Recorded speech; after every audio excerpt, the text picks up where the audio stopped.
जय गुरुदेव, जय गुरुदेव, जय गुरुदेव।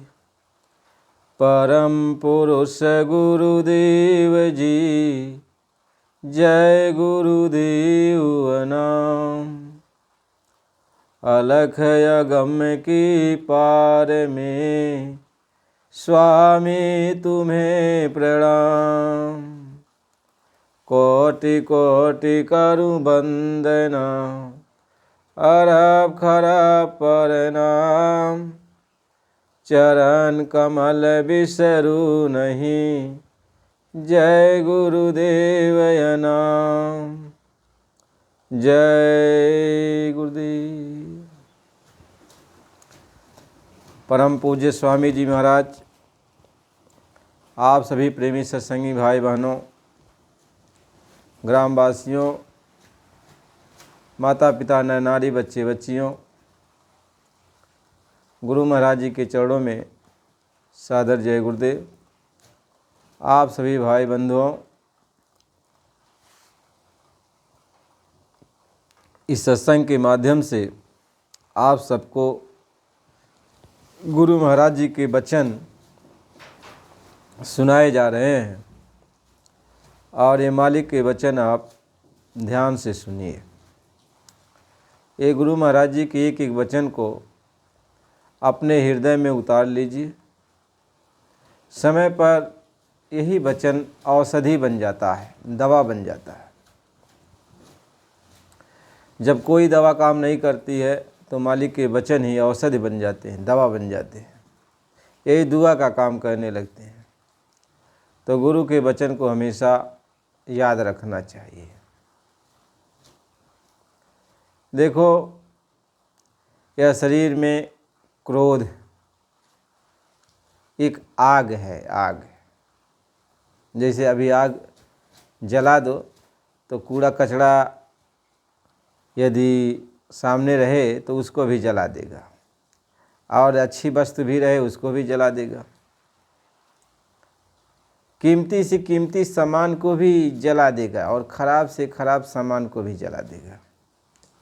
यानी क्रोध ही एक अग्नि है जो अच्छाई को भी जला देती है और बुराई को भी जला देती है। अब आप थोड़ी थोड़ी बातों में क्रोध करते हो तो आपके अंदर जो अच्छाई रहती है वह भी जल जाती है, और जो बुराई है वह भी जल जाती है। तो अच्छाई भी जल गई और बुराई भी जल गई। जब अच्छाई और बुराई जल जाती है तो आदमी क्या हो जाता? पागल। यानी बुराई रहेगी तब भी कुछ सोचेगा और अच्छाई रहेगी तब भी कुछ सोचेगा। तो अच्छाई बुराई जब दोनों जलने लगती है तो उसके अंदर पागलपन सवार हो जाता है। अब उसको समझिए में नहीं आता है कि हमें करना क्या है, इसलिए महात्मा ये समझाते हैं। तो अब उसको जब समझ में नहीं आता है तो पशु की तरह वह दौड़ता है, जो भी सामने आ गया उससे लड़ जाएगा। पेड़ पौधा जो कुछ भी मिल जाए उसको रौदते हुए आगे बढ़ेगा। तो क्रोध है चांडाल। क्रोध को क्या कहते हैं? चांडाल। जिस आदमी के अंदर क्रोध ज़्यादा आता है उस आदमी को चांडाल समझो। चांडाल उसको कहते हैं जो नीच से नीच हो, जो नीच से नीच काम को कर ले, उसी को चांडाल कहते हैं। जब ये चांडाल आ जाएगा, यानी राजसी प्रवृत्ति आ जाएगी, तब फिर उससे अच्छे काम की कभी उम्मीद नहीं किया जा सकता। इसलिए क्रोधी आदमी कभी भी भक्ति नहीं कर सकता है। क्रोधी आदमी कभी भक्ति नहीं कर सकता। अब क्रोध कब आता है? जब आदमी कोई बात सोचता है यानी कल्पना करता है। कल्पना करते सोचने लगता है कि यह चीज़ हमारा पूरा हो जाए।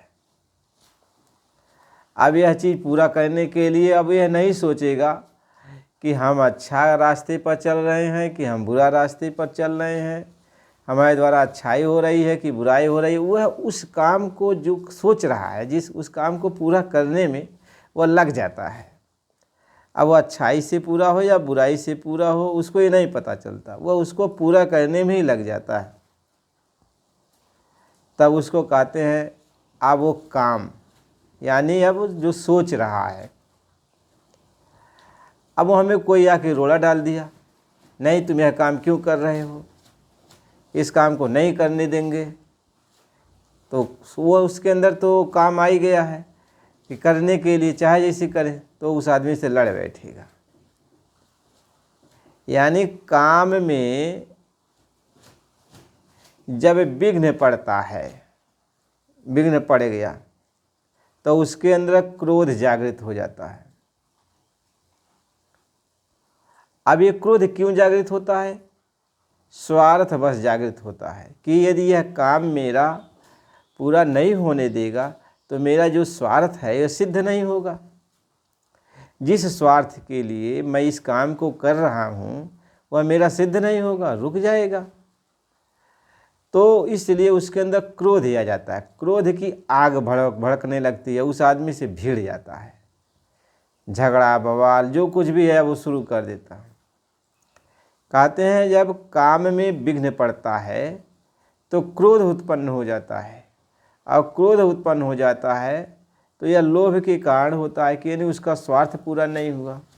तब आदमी अपने साधन से गिर जाता है, यानी जो कुछ भी उसके पास साधन था अच्छा ऊपर उठने का, आगे बढ़ने का, उसके पास जो ज्ञान बुद्धि था वो सब खत्म हो जाता है। जब वो खत्म हो जाता है तब वो आदमी जो है पाप करना शुरू कर देता है। अब उसको पशु की बुद्धि आ जाती है, अब मारा गाली गलौज सब शुरू हो जाता है। अब देखेगा नहीं कि किसको मैं गाली दे रहा हूँ, किसको मैं मार रहा हूँ।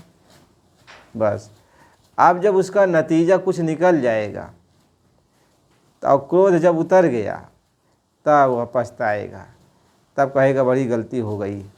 अब क्या करेगा? यदि पाप कर बैठा तो भागेगा, छिपने के लिए दौड़ेगा इधर उधर। तो महात्मा ये समझाते हैं, इसलिए भक्ति का जो मार्ग है, इस मार्ग पर जो ज़्यादा सोचता है, यानी स्वार्थ में जो लग करके कोई काम करने में ज़्यादा रुचि रखता है, सोचता है इस काम को कर देंगे तो मेरा स्वार्थ पूरा हो जाएगा, इस काम को करेंगे तो मेरा स्वार्थ पूरा हो जाएगा। बस स्वार्थ के बस हो करके वो जो भी काम करता है, महात्मा ये समझाते हैं, तो कोई न कोई रोड़ा जरूर डालेगा, और जब रोड़ा डालेगा तो क्रोध उत्पन्न होगा, और क्रोध उत्पन्न होगा तो ज्ञान शक्ति का नाश हो जाएगा, जो उसके पास थोड़ा बहुत ज्ञान है वह भी खत्म हो जाएगा। तो आदमी के अंदर आग लग गई, पाप कर बैठेगा। तो कहते हैं कामी क्रोधी लालची इनसे भगति न होय, अभक्ति करे कोई सूरमा जाति वरण कुल खूर। कहे भक्ति वही जीव करता है कि जो इन पर विजय प्राप्त कर लेता है, काम क्रोध लोभ मद पर जो विजय प्राप्त कर लेता है। और यह विजय कब इस पर कोई प्राप्त करेगा? कहें बिना संतोष न काम नसाई, और काम अछत सुख सपने हूँ नाही। कहें जब तक उसके अंदर संतोष नहीं आएगा, सब्र नहीं आएगा, सब्रता नहीं उसके अंदर आएगी, तब तक यह काम उसका जाएगा नहीं। तो ये सब्रता कहाँ आएगी? महात्मा ये समझाते हैं, उसको ज्ञान से सब्रता नहीं आएगी कि बिनु सत्संग विवेक न होई, और राम कृपा बिनु सुलभ न सोई।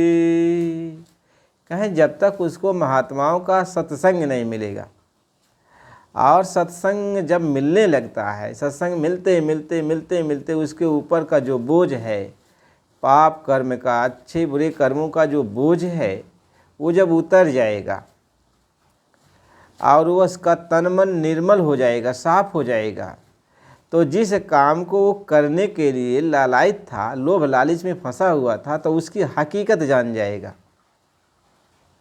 कि भाई यदि मैं इस काम को कर देता तो इसका हकीकत ये था कितना बड़ा नुकसान हो जाता और इतना बड़ा पाप हो जाता। तब वह पछताने लगता है, तब वो सोचता है महात्माओं के पास कि जब मैं न आया होता, इनका सत्संग न सुना होता, हमारे अंदर ज्ञान ही नहीं पैदा होता, मैं इतना बड़ा अनर्थ कर बैठता। तो कहते हैं ये संतोष उसको तब आता है, पश्चाताप उसको तब आता है जब वो सत्संग में जाके बैठता है और महात्माओं की संगत करता है, उनका साथ करता है, उनकी सत्संगत में बैठकर सुनता है, तो उसके कर्म धुलते हैं। और जब कर्म धुलते हैं तो उसके अंदर ज्ञान चक्षु, यानी देखने वाली जो आँख है, समझने वाली जो आँख है, सोचने वाली जो आँख है, वह उसको मिल जाती है। उसी को कहते हैं विवेक दृष्टि। अब विवेक ज्ञान उसके अंदर पैदा हो जाता है। यानी विवेक का मतलब होता है कि कोई भी चीज़ में रिसर्च कर रहा है, उसका अंदर से अनुभव उसको होने लगता है कि इसका क्या रिजल्ट होगा। तो कोई काम करने के पहले पहले उसके रिजल्ट के बारे में वह सोचने लगता है। यही है विवेक ज्ञान। और जब विवेक ज्ञान आ जाता है तो रिजल्ट को जब देख लेता है तो उसको संतोष हो जाता है कि नहीं, इस काम को करने में ठीक नहीं है। अब सत्संग के बल पर संतोष आ जाता है। और जब संतोष आ गया तो जो इच्छा थी उसकी इच्छा वहीं रुक गई, इच्छाएं रुक गई। इसलिए महात्मा ये समझाते हैं चाहनाएं कामनाएं तो अज्ञानी पुरुष को होती है। यानी जो सत्संग नहीं करता, जिसके अंदर ज्ञान की आँखें नहीं होती, जिसके अंदर विवेक पैदा नहीं होता, वही कल्पना करता है, वही चाहना करता है, वही उसके लिए लड़ता झगड़ता है, उसी के अंदर लोभ लालच पैदा होती है। महात्मा ये समझाते हैं कि जब उसके अंदर एक ज्ञान पैदा हो गया सत्संग से, तो जिससे वो लड़ाई करने जा रहा था उसी से वो माफ़ी मांगेगा। भैया जाने अनजाने हमसे जो गलती हो गई उसको माफ़ कर दो, हम बहुत बड़ी गलती करने वाले थे। अब जब माफ़ी मांगने लगता है तो क्षमा भाव आ गया। अब उसके अंदर भी यदि कोई बात सोच रहा था तो ये माफ़ी मांग रहा है तो उसको क्षमा कर दिया, क्षमा कर दिया। अब क्षमा भाव आ गया, इसके भी अंदर क्षमा, उसके भी अंदर क्षमा, अब दोनों के अंदर क्षमा भाव आ गया। अब जब क्षमा भाव आ गया तो क्रोध का नामो निशान, कह क्रोध जहाँ आता है वह क्षमा से ही जाता है। और क्षमा तब होता है जब जीव सत्संग में जाता है। सत्संग में जाकर उसको जब विवेक ज्ञान मिलता है तो विवेक ज्ञान से काम भी जाता है और क्रोध भी जाता है और लोभ भी जाता है। और मोह के वशीभूत होकर जो वह काम करता है तो मोह भी चला जाता है। मोह का मतलब होता है आसक्ति, यानी कोनो चीज़ पकड़ लेने तो छोड़े नहीं चाहते हैं। आसक्ति का मतलब ये होला कि अब वो उके पकड़े लेने तब छोड़ी है नहीं, कौन कौन रिजल्ट निकाली के छोड़ी हैं, कुछ कुछ घटना घटाई के छोड़ी हैं। तो महात्मा कहें जब सत्संग मिलाला तो वो आसक्ति हट जाले, अनासक्ति हो जाले, यानी समझदारी आ जाला। महात्मा ये समझावे ने।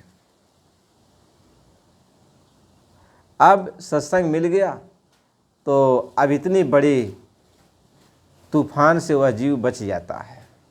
और ये तूफान कोई बाहर से कोई खड़ा नहीं करता, वो अपने अंदर ही खड़ा होता है ये तूफान। तो अंदर का तूफान अंदर से ही तो जाएगा, बाहर से तो जाएगा नहीं। इसलिए महात्माओं का जो सत्संग होता है वो अंदर जाता है, अंदर।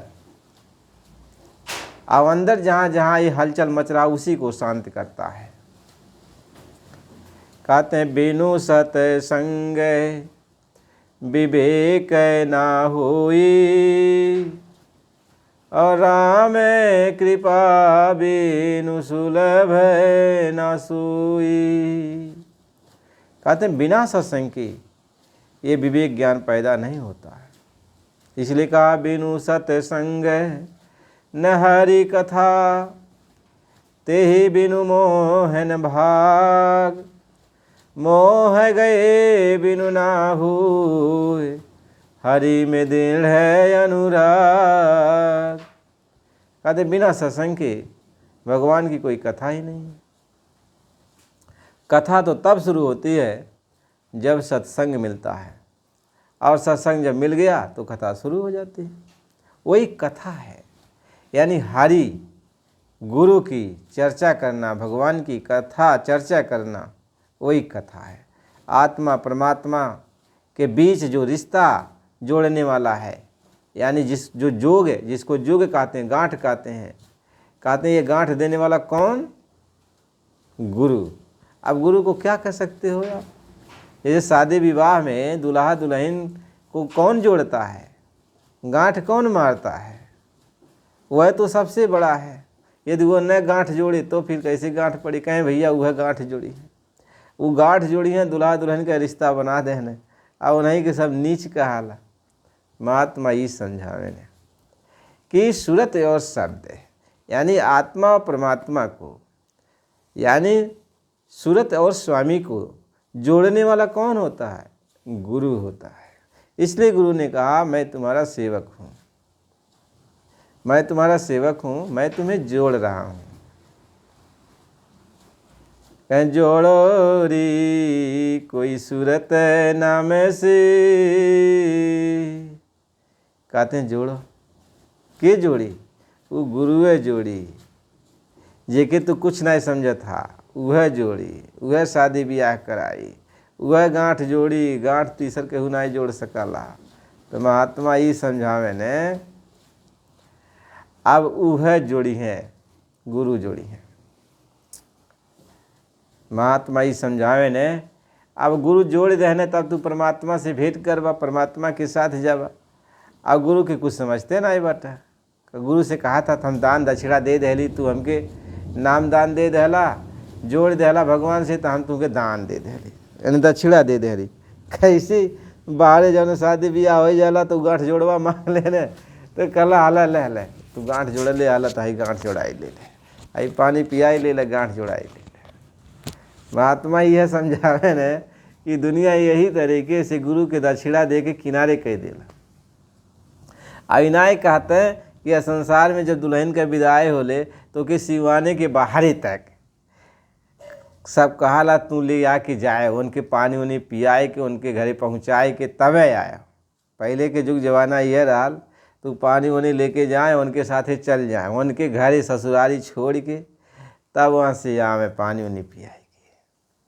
पहले के यह एक मतलब रहा। यह नाते महात्मा कहना है कि दुल्हन अपने पिया के साथे अकेले ना ही जाए तो ये तो, लेकिन ओकरे साथे वो गुरु जई हैं, यानी जे गांठ जोड़ ले बा ते जाई, ते ही रास्ता में कुल्ला करावत, पानी पियावत, यानी जितना ओकरे ऊपर कमी हुई, कौन दिक्कत हुई तो ओके वो जौन है संभारत लेके जई हैं। महात्मा ये समझावे ने, लेकिन केहू तो समझत है ये नहीं बा कि सब रिश्ता काहे बना गए। गुरु महाराज जी समझावे ने कि जोड़ो री कोई सूरत नाम सी, जोड़ो री कोई सूरत नाम से। कहें पुकार लगावत हैं कि अरे केहू हमार सूरत नाम से जोड़ दे। पुकार लगावत हैं केहू बा या संसार में, केहू या धरती पर मौजूद बा जे हमके परमात्मा से मिला दे, परमात्मा से जोड़ दे। कहें जोड़ो रे कोई सूरत नाम से, और यह तन धन कुछ काम न आवे, और पड़े लड़ाई जामे से। कहना ये तन धन कुछ काम में नहीं आई। लड़की कहती है जब हम सियान हो जा तो हमारे यहाँ के लोग रखवारी नहीं कई पई हैं, और वो जमदूत लेके चल दी हैं, यानी कुल बाहरे हमके बड़ी बड़ी मोट मोट बड़ी बड़ी आँख से जब जब निकला घूर घूर देखे न हमके खींच ले जाई हैं। केहू कब तक रखाई माई दादा हमके घर में। यह नाते हमके हमार शादी ब्याह कही दे, हमके हमारे प्रीतम प्यारे से भेंट करा दे। केहू बा जे हमार यह आत्मा के भगवान से जोड़ दे, स्वामी से जोड़ दे। यह महात्मा समझावत हैं कि जोड़ो रे कोई सूरत नाम से, और यह तन धन कुछ काम न आवे, और पड़े लड़ाई जामे से। ये केहू काम में ना आई, सही रोई सब छूट छाट जाई, केहू साथ ना दे। और ये जमदूत रो बिलार जवन बाटे, ये जितना दुष्ट बाटे, जमदूत ये पकड़ के लेके चल दी हैं और जंगल में लेके चल दी हैं। पता नहीं का हमारे साथे करी हैं, वो कौन कौन दुर्गति हमार हुई, और हमार केहू पुकार सुनबे नहीं करी। आत्मा यह कहे ले, यह नाते हाथ जोड़ के विनती करें कि केहू मिल जाए जे हमार सूरत वह मालिक से जोड़ दे। कहीं यह तन धन कुछ काम न आवे, और पाले लड़ाई जाम से। कहीं अब तो समय मिला अति सुंदर, और शीतल हो बच घाम से। कहें तो बड़ा सुंदर समय आयल बा, यानी घाम बढ़िया भइल बा, सवेरा हो गइल बा, चारों तरफ से हरियाली खुशहाली बा, और कोनो दिक्कत नहीं बा। यह समय हमार शादी ब्याह हो जाए और हम अपने पिया के साथे चल जाए तो कितना सुंदर समय बा। फागुन का महीना बा, होली है, और उनके साथे हम अपने घरे जाके होली खेलब। महात्मा ये समझावे ने, आत्मा यह कहे कि मानो सही, कहीं यह तन है फागुन मास, और सूरत सखी आई खेलन फाग। कह यह जो है फागुन मास है, इसे ही मिल गया, समझ ले फागुन मास है। और ये सूरत जब होली खेले खातिर अपने मालिक से तैयार है कि हमारे मालिक मिल जाए, हम उनके होली खेल ली। यानी अब हम होली उनका हो जाए। कह मैं तो होली खेलन को ठाढ़ी, मैं तो होली खेलन को ठाढ़ी। कहे अब होली खेले खातिर हम तैयार है, यानी हमके मानो शरीर मिल गए, उनके साथे चले खातिर हम तैयार है। ये आत्मा कहे ले। महात्मा ये समझावे ने, हम दरवाजे पर खड़ा है, हे मालिक अब तू डोली अपन जौन है ले आओ, हम चलब तुम्हारे साथे। कि मैं तो होली खेलन को ठाढ़ी, और प्यारे सतगुरु झटपट खोलो किवाड़ी। कहीं जौन किवाड़ी लगल बने हमरे तोरे बीच में पर्दा, ये पर्दा हटा दे। अभी पर्दा कोनो जरूरत नहीं बा, अब हम आपसे मिले चाहते हैं। अब तक पर्दा रहल, लेकिन अब कोनो पर्दा की जरूरत नहीं। महात्मा यह बाती की समझावे ने, आत्मा कहे ले कि अब हम होली आपसे मिले चाहते हैं। मिलन, होली का मतलब होला मिलन, यानी अब आपसे मिले चाहते हैं, आपके साथ चले चाहते हैं। ये आत्मा कहे ले कि मैं तो होली खेलन को ठाढ़ी, और प्यारे सतगुरु झटपट खोलो किवाड़ी। अब जल्दी खोला, और बहुत समय हो गई, और कितना युग बीत गए, कितना कलप बीत गए। जब से अली तब से आपसे मिली ना पौली, और नरक में गईली, सरग में गईली, 84 में गईली, कष्ट कितना सहली, कौनो था है ना बाकर। अब हम आजिज हो गईली, अब हम यहाँ रुकब उकब नहीं, अब जल्दी केवाड़ी खोला, अब हम निकल के यहाँ से भागब, चलब तोरे साथे। आत्मा ही कहे ले, गुरु से कहे ले कि मालिक बहुत हो गई, बहुत देर हो गई, अब अकाज होत बा, अब चल, अब हम तैयार हैं, अब हम तैयार है, अब यहाँ से चलब। कह देर देर बहु देर भई है, अब कहाँ लगे करूँ पुकारी। कहें बहुत देर हो गई, पुकार लगावत लगावत लगावत लगावत, अब बहुत देर हो गई, अब नहीं, अब जब ज़्यादा समय नहीं, अब बहुत देर हो गई, अब जल्दी करा, अब ले चला। कहें 5 रंग की वर्षा की जय, अभी जय सूरत हमारी। कह 5 रंग के प्रेम के रंग के तू अब वर्षा करा, पूरे शरीर में हमके जौन 5 रंग के रंग से रंग दे, प्रेम के रंग में रंग दे। अब हम यहाँ के रंग छोड़ावा जल्दी। अब यह रंग से हमसे नहीं कोनो मतलब है। कहें प्रेम रंग की वर्षा की जय, अभी जय सूरत हमारी, कि हमारी सूरत तुम्हारे रंग में रंग आ जाए बस, और ले चला। आत्मा यह कहे, महात्मा यह समझावे ने कि जब सत्संग मिलेगा, जब सत्संग मिलता है तब एक काम क्रोध लोभ मोह अहंकार, ये 5 जो अवगुण हैं, जो आग हैं, ये 5 आग हैं। काम भी आग है, क्रोध भी आग है, मोह भी आग है, लोभ भी आग है, क्रोध भी आग। यह 5 आग ही हैं। जिसके पास ये 5 में एक भी है तब भी वह आग में जलेगा। क्रोध है तब भी आग में जलेगा, लोभ है तब भी आग में जलेगा, मोह है तो भी आग में जलेगा, अहंकार है तो भी आग में जलेगा। इसलिए महात्मा ये समझाते हैं कि जलेंगे जलेंगे जलेंगे आग में निस दिन, बहुरी भोगे जन्म मरना। कहना यह आगे में वो बराबर उजरी हैं और जरत रही हैं, और जनत और जन्मत और मरत रही हैं। ये काम क्रोध लोभ मोह अहंकार के अग्नि जौन है ये शांत ना हो सकेले। महात्मा यह चीज़ी के समझावे ने ये अग्नि शांत ना हो सकेले।